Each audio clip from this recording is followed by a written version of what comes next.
Bonjour à tous et bienvenue dans cette nouvelle vidéo sur l'immobilier. Aujourd'hui, je vais vous parler de la première étape de la mise en vente de votre bien, la photo, avec quelques petites erreurs à ne pas commettre pour vendre au mieux votre bien et le rendre le plus attractif possible.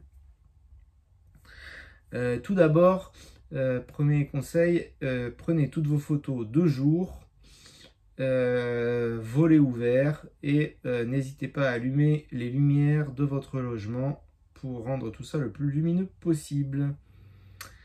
Et maintenant, je vais vous faire un petit florilège d'erreurs à ne pas commettre. Tout ça axé sur une sélection de photos qui proviennent de véritables annonces de particuliers, certes, mais aussi de certains professionnels pour qui la photo n'est pas une priorité.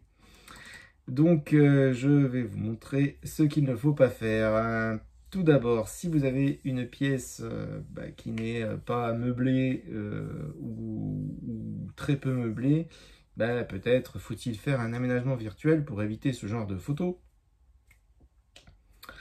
Ensuite, on fait attention, notamment dans les salles de bain où les miroirs sont présents, aux reflets qui peuvent être fâcheux, notamment si l'on est en slip. Ensuite, conservez à chaque pièce sa spécificité pour éviter ce genre d'association.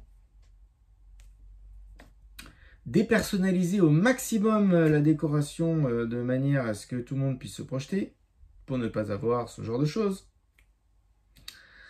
Ensuite, on enlève les objets trop perso qui pourraient ne pas être très vendeurs.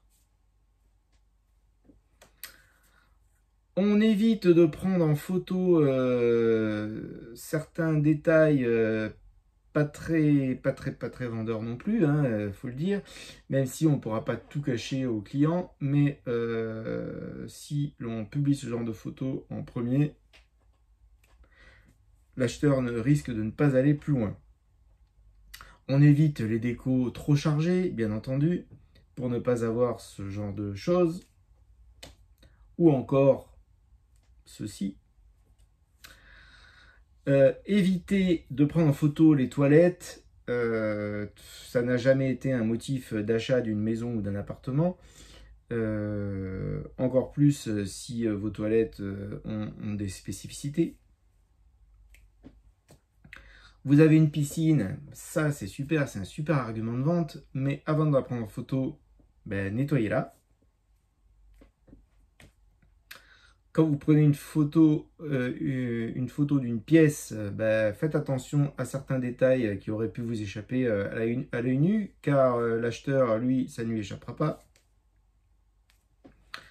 Ensuite, bien entendu, on range très bien ces pièces pour avoir quelque chose d'épuré un peu, pour éviter ces photos un peu chargées.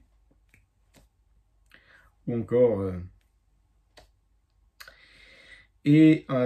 enfin, on redonne un petit coup de peinture à certains murs qui pourraient ne pas être très vendeurs non plus.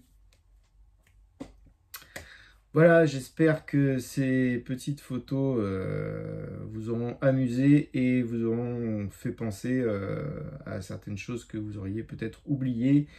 Si vous souhaitez faire de belles photos qui attirent vos clients. Allez, à bientôt pour de nouvelles vidéos.